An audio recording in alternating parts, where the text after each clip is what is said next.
Saudara-saudara, sebelum kita membaca kitab Yesaya pasal 61 ayat 1 sampai 11, marilah kita berdoa.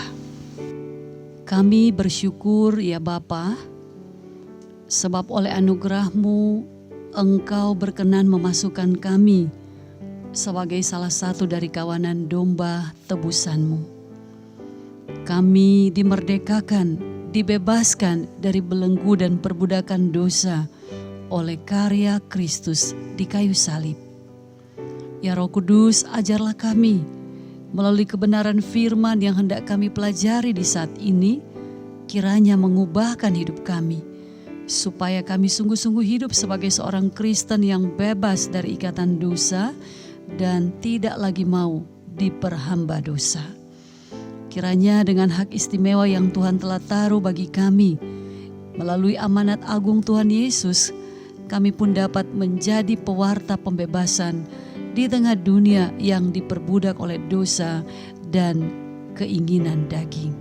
Di dalam nama Yesus, kiranya pemberitaan firman ini terjadi berdasar atas kehendak-Mu. Amin. Saudara, Yesaya 61 ayat 1 sampai 11. Kabar selamat kepada Sion. Roh Tuhan Allah ada padaku, oleh karena Tuhan telah mengurapi aku.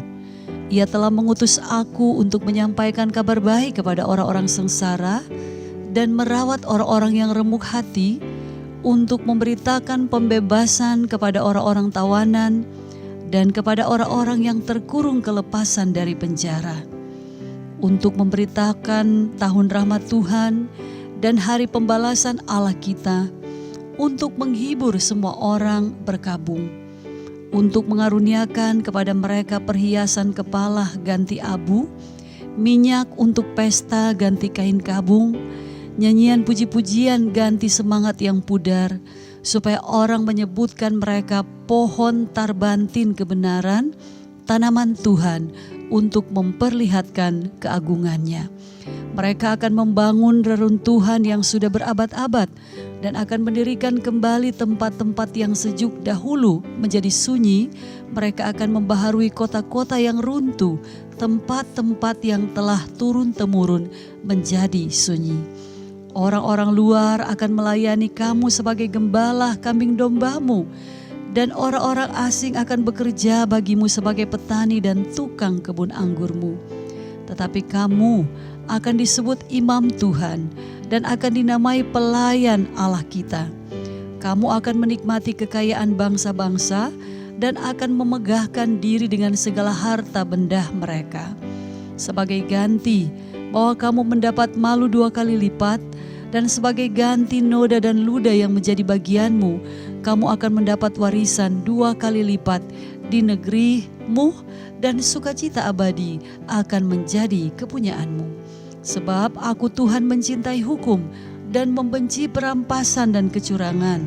Aku akan memberi upahmu dengan tepat dan akan mengikat perjanjian abadi dengan kamu. Keturunanmu akan terkenal di antara bangsa-bangsa dan anak cucumu di tengah-tengah suku-suku bangsa, sehingga semua orang yang melihat mereka akan mengakui bahwa mereka adalah keturunan yang diberkati Tuhan. Aku bersukaria di dalam Tuhan, jiwaku bersorak-sorai di dalam Allahku, sebab Ia mengenakan pakaian keselamatan kepadaku dan menyelubungi aku dengan jubah kebenaran, seperti pengantin laki-laki yang mengenakan perhiasan kepala dan seperti pengantin perempuan yang memakai perhiasannya. Sebab seperti bumi memancarkan tumbuh-tumbuhan dan seperti kebun menumbuhkan benih yang ditaburkan, demikianlah Tuhan Allah akan menumbuhkan kebenaran dan puji-pujian di depan semua bangsa-bangsa. Saudara-saudara, di era virus COVID-19 mulai mewabah dan banyak orang telah terpapar, ada kabar baik dari pihak pemerintah Indonesia mengenai kebijakan pengeluaran dan pembebasan narapidana dan anak. Hal mana keputusan ini diambil sebagai upaya pencegahan dan penyelamatan narapidana dan anak yang berada di lembaga pemasyarakatan, lembaga pembinaan khusus anak, dan rumah tahanan negara dari penyebaran COVID-19. Wah, ini pasti adalah berita baik di waktu itu, karena menyangkut pembebasan para narapidana.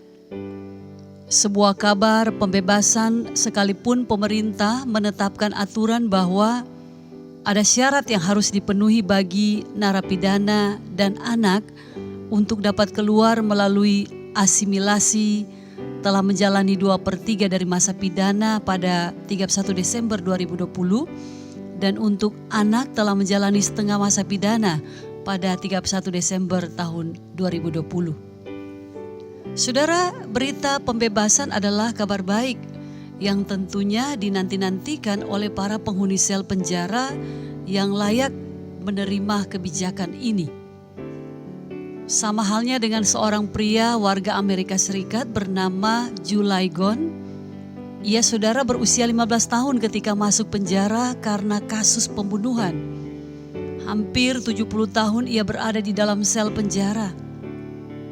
Lalu apa kalimat yang penting yang ia tunggu-tunggu selama itu? Kau dibebaskan. Kebebasan saudara.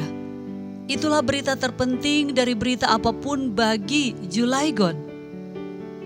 Ia akhirnya saudara dibebaskan sekalipun ia bebas dari penjara sudah di usia 83 tahun. Saudara, di bulan Agustus ini kita akan merayakan hari ulang tahun proklamasi kemerdekaan negara Republik Indonesia. Kita diingatkan kembali belajar dari sejarah perjuangan bangsa bahwa hidup di bawah tekanan penjajahan adalah hidup serba tidak bebas, serba diatur dan dikekang. Tidak semua saudara peluang untuk meraih cita-cita dan keinginan memenuhi kebutuhannya dapat dipenuhi. Betapa menderitanya saudara bangsa kita di zaman penjajahan itu. Mereka mengimpikan kemerdekaan, suatu keadaan yang terlepas dari ikatan penjajahan. Nah, berita pembebasan diserukan oleh Nabi Yesaya kepada umat Allah, bahwa orang-orang Israel yang tengah terpuruk setelah kembali ke tanah airnya akan mengalami satu keagungan yang baru di dalam Tuhan. Bukan hanya itu saudara, melalui nubuatan nabinya, umat akan mengalami suatu masa kemakmuran melampaui apa yang pernah mereka telah alami sebelumnya. Inilah kabar baik, berita yang ditunggu-tunggu, berita pembebasan dan mengalami masa depan yang penuh harapan yang disediakan Tuhan bagi umatnya. Saudara, Nabi Yesaya berbicara bahwa Allah telah memilih dan mengutus Yesaya untuk membawa kabar baik itu. Yesaya berkata, kuasa Tuhan yang maha tinggi ada padaku. Tuhan memilih dan mengutus aku untuk membawa kabar baik kepada orang miskin, menyembuhkan orang yang remuk hatinya, mengumumkan kepada orang tahanan bahwa mereka segera dibebaskan, dan kepada orang-orang dalam penjara bahwa mereka akan dilepaskan. Saudara, tentunya kabar ini menghiburkan dan membangkitkan harapan umat yang sudah sirna untuk memiliki kembali kerinduan mengalami pemulihan di negeri mereka itu. Saudara, di tahun 2020 lalu sebuah media cetak online Jakarta Kompas memberitakan bahwa Presiden Joko Widodo memberikan gerasi kepada seorang koruptor. Saudara, gerasi tersebut diberikan melalui keputusan Presiden bahwa memang benar terpidana itu mendapat gerasi dari Presiden. Dan gerasi yang diberikan berupa pemotongan masa hukuman. Saudara, dalam tugasnya Presiden Indonesia memiliki hak prerogatif. Hak prerogatif adalah hak istimewa yang dipunyai oleh kepala negara mengenai hukum dan undang-undang di luar kekuatan badan-badan perwakilan. Jadi Presiden Republik Indonesia berhak untuk memberikan gerasi dan rehabilitasi dengan pertimbangan Mahkamah Agung. Gerasi adalah hak bagi Presiden untuk memberikan pengurangan hukum, pengampunan, atau bahkan pembebasan hukuman sama sekali. Saudara, orang Kristen termasuk saudara dan saya diberikan hak istimewa oleh Yesus Kristus kepala gereja untuk memberitakan Injil, berita pembebasan, berita keselamatan sebagaimana yang dikatakan Yesus dalam amanat agung. Isi pemberitaan adalah membebaskan manusia dari dosa, dan ini saudara menuntut satu tindakan aktif yang dilakukan orang percaya untuk meneruskannya kepada orang lain. Perintah mengerjakan penginjilan bukan hanya ditugaskan Yesus kepada para misionaris atau hamba-hamba Tuhan atau para pelayan khusus, saudara. Tapi Alkitab mengatakan dengan jelas bahwa setiap orang Kristen memiliki hak istimewa ini. Semua orang Kristen, pengikut Kristus diberi mandat melaksanakan penginjilan kepada semua bangsa untuk menjadi murid Yesus Kristus. Saudara, Tuhan telah mengaruniakan Roh Kudus-Nya supaya setiap orang Kristen termasuk saudara dan saya dipanggil dan bertanggung jawab dalam pemberitaan pembebasan ini. Oleh karya Roh Kuduslah saudara kita pergi untuk menyampaikan berita pembebasan kepada semua orang, baik yang percaya dan yang belum percaya, agar orang-orang yang masih tertawan dalam belenggu dosa dan orang-orang yang sementara diperbudak oleh nafsu mereka menerima kabar baik pembebasan dari Tuhan Yesus Kristus. Mereka beroleh keselamatan dan hidup baru. Saudara, umat Allah di waktu itu mengalami keadaan yang sangat terpuruk. Mereka patah hati, saudara, dan berduka atas konsekuensi dosa-dosa yang mereka lakukan. Mereka hidup dalam satu kondisi penderitaan yang berkepanjangan karena penghakiman dan disiplin Allah atas dosa-dosa yang sudah mereka lakukan. Memang sewaktu di tanah pembuangan Tuhan mendisiplinkan, tetapi setelah mereka tiba di negeri mereka, ternyata mereka juga masih mengalami penderitaan akibat munculnya kesenjangan sosial dan banyak persoalan lainnya. Tetapi melalui Nabi Yesaya, Tuhan mengutusnya untuk menyampaikan nubuatan Tuhan bahwa umat yang berduka akan bersuka cita. Mereka akan mengenakan pakaian pesta sebagai ganti kain kabung dan menyanyikan puji-pujian sebagai ganti semangat yang pudar, supaya orang menyebut mereka pohon tarbantin kebenaran. Saudara, di sini disebutkan sebuah pohon tarbantin. Pohon ini merupakan pohon besar di Timur Tengah dengan akar yang kuat. Saudara, fungsi akar itu untuk menyokong berdirinya pohon serta menyerap air dari dalam tanah untuk kehidupannya. Pohon ini istimewa, saudara, karena dapat bertahan saat musim kering dengan akarnya yang sangat dalam. Alkitab mengibaratkan pohon tarbantin sebagai tanaman Tuhan untuk menggambarkan dan memperlihatkan keagungan. Lalu disebutkan kepada mereka dikaruniakan minyak untuk pesta ganti kain kabung. Jadi saudara, ini menunjuk pada minyak yang digunakan untuk menyambut tamu pada acara-acara perayaan dan pakaian pesta ganti kain perkabungan atau pemakaman. Jadi suatu gambaran sukacita besar, keagungan Tuhan. Tuhan mengatakan bahwa mereka akan dihibur, mereka akan bersukacita, mereka akan memuji Tuhan untuk memperlihatkan keagungan Tuhan. Saudara, suatu malam seorang remaja bersama teman-temannya melakukan kejahatan, menyebabkan nyawa seorang yang mereka tidak kenal melayang.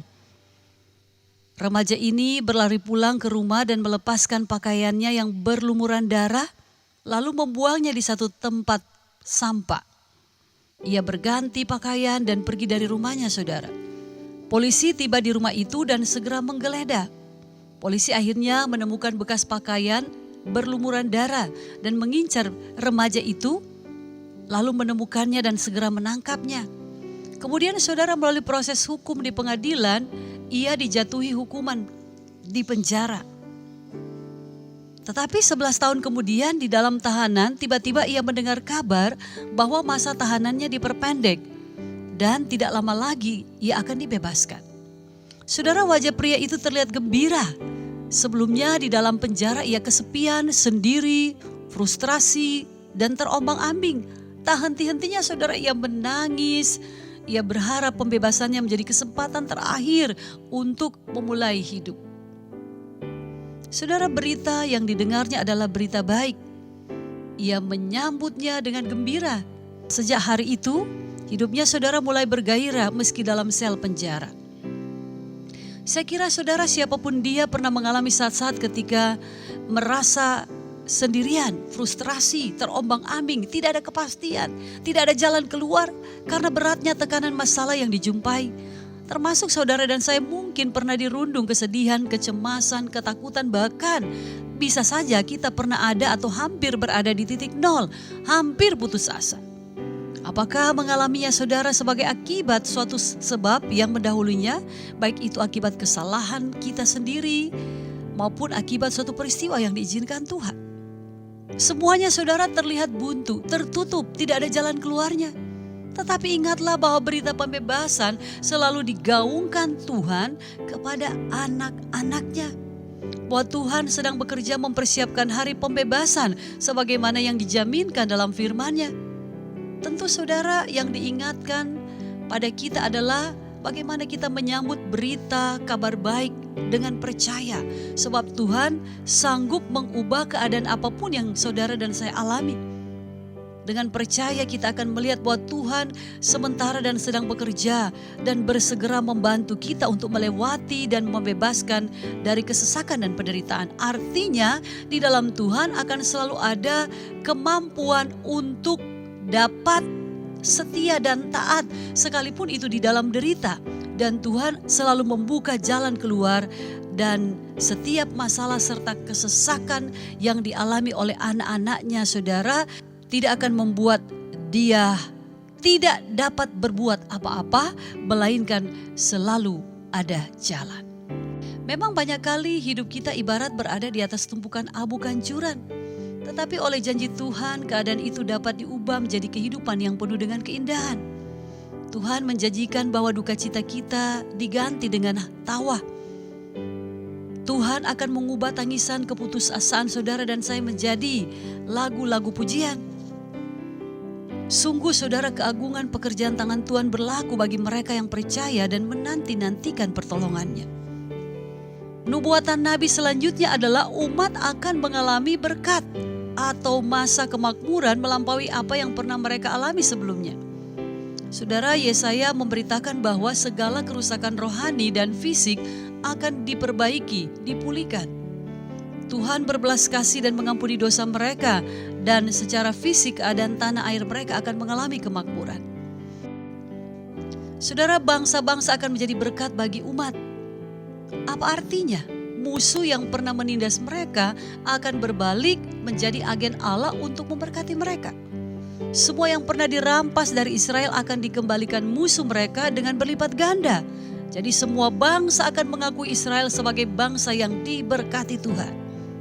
Umat akan menjadi imamat yang rajani. Israel akan menemukan fungsi keumatan mereka yang telah mereka lupakan, yaitu menjadi imam Allah bagi bangsa-bangsa. Dan sukacita abadi akan menggantikan rasa malu. Tuhan berjanji membuat umat Tuhan terkenal di dunia sebagai umat yang diberkati Tuhan. Jalan-jalan mereka akan berhasil. Kemakmuran yang dijanjikan Tuhan akan membuat umat menikmati berkat-berkat-Nya. Dan bahwa kebenaran dan keselamatan akan menjadi pokok sukacita dan rasa syukur yang abadi bagi umat Tuhan. Inilah saudara sederet atau daftar janji kemakmuran kejayaan yang akan diberikan Tuhan bagi umatnya. Tuhan akan menumbuhkan kebenaran dan pujian dari negeri itu. Inilah nubuatan pemulihan yang akan dikerjakan Tuhan bagi umatnya. Yesaya menyadarkan umat agar mereka percaya kepada Allah yang memiliki cinta tanpa batas pada umatnya. Umat diundang saudara untuk mengalami pemulihan, dan umat diundang pula untuk menikmati pemenuhan dari nubuatan Allah sebagaimana yang disampaikan oleh Nabi Tuhan. Saudara, kira-kira 350 tahun bangsa Belanda menjajah Indonesia. terbelakang. Mereka menjadi sangat miskin, terkebelakang dan memprihatinkan karena penindasan perlakuan sewenang-wenang. Bukan hanya itu saudara, peperangan terjadi di berbagai daerah dan korban berjatuhan, ditambah lagi terpecah-pecahnya masyarakat karena politik adu domba pemerintah kolonial Belanda. Saudara, berita proklamasi kemerdekaan Indonesia dinanti-nantikan. Kita percaya inilah juga pemenuhan atas janji Tuhan yang dianugerahkan untuk bangsa Indonesia. Tuhan selalu punya cara saudara untuk menyentuh anak-anaknya, untuk dibebaskan, dimerdekakan dengan tangannya yang menyembuhkan. Dari ketidakpastian menjadi pasti, dari kesuraman berganti dengan kemakmuran, dari dosa dan maut berpulih diselamatkan.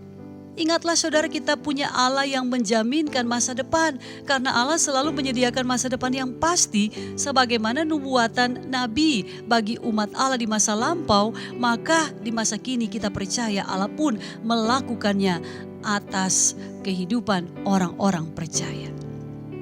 Saudara, suatu kali tuan yang kaya raya menebus seorang budak dengan nilai beli yang cukup lumayan. Budak itu tidak pernah disukai oleh tuan manapun. Makanya saudara, ia tidak pernah laku terjual. Setelah ia dibeli, dibawanyalah oleh tuan itu ke rumahnya. Budak ini adalah budak berkepala batu saudara. Ia tahu setiap tuan atau majikan selalu akan berlaku keras pada budaknya. Dan budak ini pun bertindak seperti sedia kala. Dia berpikir, pastilah tuannya nanti akan menjualnya lagi. Tetapi saudara, beberapa hari kemudian tuannya memanggil budak itu. Ia berkata, "Ini surat pembebasanmu. Aku membeli engkau dengan maksud untuk membebaskanmu. Sekarang engkau adalah orang bebas, engkau adalah seorang yang merdeka." Saudara, mendengar itu budak ini segera mengambil surat pembebasan dari tuannya itu. Ia keluar rumah dengan begitu gembiranya. Ia berlari dan terus berlari meninggalkan rumah tuannya. Saudara, setelah lama ia berlari, ia pun berhenti.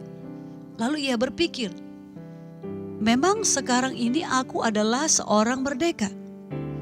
Tetapi akan kemanakah tujuanku? Ia terus berpikir, bukankah tuanku yang ini adalah tuan yang baik? Ia memilih aku hanya dengan tujuan untuk membebaskanku. Mengapa aku sebodoh ini pergi meninggalkan dia? Lalu saudara, kembalilah budak itu ke rumah tuannya lagi. Dan tuannya memperlakukan dia bukan sebagai budak, melainkan sebagai orang merdeka. Saudara, kita juga adalah budak dosa yang sudah dimerdekakan oleh Allah. Dan tujuan kemerdekaan itu adalah kita kembali kepada Tuhan kita. Sebagai orang tebusan, kita hanya dapat menikmati kemerdekaan itu di dalam Allah, Tuhan yang telah membeli kita dengan harga yang mahal dari segala dosa kita. Saudara, apa yang dinubuatkan Nabi Yesaya telah digenapi di dalam diri Tuhan Yesus Kristus. Pemenuhan janji Allah melampaui batas apapun yang dapat dilakukan manusia. Allah sendiri telah mengutus Yesus Kristus sebagai satu-satunya yang membebaskan manusia dari segala belenggu dosa. Yesus adalah yang terpilih dan yang diurapi oleh Roh Kudus. Pesan keselamatan adalah pesan pembebasan saudara. Tuhan Yesus adalah pemenuhan dari semua berita keselamatan atau berita pembebasan ini. Dia adalah pembawa kabar baik itu. Yesus adalah kabar baik itu. Hanya melalui Yesus Kristuslah telah diwujud nyatakan nubuat Nabi Yesaya itu. Saudara, tidak ada janji Tuhan yang takkan digenapinya. Apa yang disampaikan Nabi Yesaya terwujud. Kita telah dimerdekakan oleh Kristus melalui pengorbanannya di kayu salib. Maka kita harus memiliki kesadaran tinggi untuk tidak mau diperbudak oleh dosa lagi. Karena itu kita harus mengerjakan keselamatan yang telah dianugerahkan Tuhan dengan hati yang takut dan gentar. Saudara, kita bersyukur atas anugerah Tuhan, bangsa Indonesia di bulan ini merayakan hari ulang tahun ke-77 proklamasi kemerdekaannya. Kita sudah merdeka dari dosa dan kita hidup di alam kemerdekaan. Kiranya kehidupan orang percaya di bumi yang merdeka ini adalah kehidupan yang makin berbuah di dalam Kristus melalui panggilan-panggilan kita di bidang apa saja dalam membangun bangsa Indonesia yang kita cintai ini. Sebagaimana kata Rasul Paulus, bagiku hidup adalah Kristus, bagiku bekerja memberi buah. Saudara, Tuhan ingin saya dan saudara berbuah di bumi merdeka ini. Roh Kudus senantiasa memperlengkapi gereja. Roh Kudus memperlengkapi saya dan saudara untuk melanjutkan misi Kristus memberitakan pembebasan, kabar baik, yaitu kebenaran, kasih, sukacita, keadilan, pengharapan, damai sejahtera, pengampunan, solidaritas, persaudaraan di tengah dunia yang diperdaya dan diperbudak oleh dosa. Jika saya dan saudara telah menerima anugerah pembebasan ini sebagai anugerah dari Tuhan, maka mari saudara kita hidup jangan lagi menjadi budak dosa, diperhamba oleh dosa. Mari kita belajar selalu mau dituntun oleh Roh Kudus agar kita benar-benar hidup di dalam kemerdekaan, bebas dari perbudakan dosa, dan selalu mau pikiran, hati, dan hidup kita diterangi oleh kebenaran firman Tuhan. Jika kita sudah dibebaskan, maka ada tanggung jawab saudara. Marilah kita pergi menjadi pemberita pembebasan itu. Sebagaimana lirik lagu yang sering kita nyanyikan dalam Kidung Jemaat nomor 432, jika padaku ditanyakan. Saudara, banyak orang memerlukan pembebasan dari perbudakan dosa dan derita yang menghimpit mereka. Tuhan telah menaruh beban yang manis di pundak saudara dan saya untuk menjadi pemberita pembebasan bagi mereka. Beritakanlah bahwa Tuhan juga menjaminkan bagi umatnya pembebasan dari kesesakan dan penderitaan. Artinya Tuhan akan memampukan seorang yang sungguh-sungguh beriman melewati penderitaan dan selalu ada jalan keluar untuk setiap masalah dan kesesakan yang dialaminya. Saudara, Roma 6 ayat 22 dan 23 berkata, tetapi sekarang setelah kamu dimerdekakan dari dosa dan setelah kamu menjadi hamba Allah, kamu beroleh buah yang membawa kamu kepada pengudusan dan sebagai kesudahannya ialah hidup yang kekal. Sebab upah dosa ialah maut, tetapi kasih karunia Allah ialah hidup yang kekal dalam Kristus Yesus Tuhan kita. Kiranya saudara pertolongan akan datang dari Tuhan bagi saudara dan saya untuk pergi dan menjadi pemberita kabar pembebasan. Terpujilah Kristus. Amin.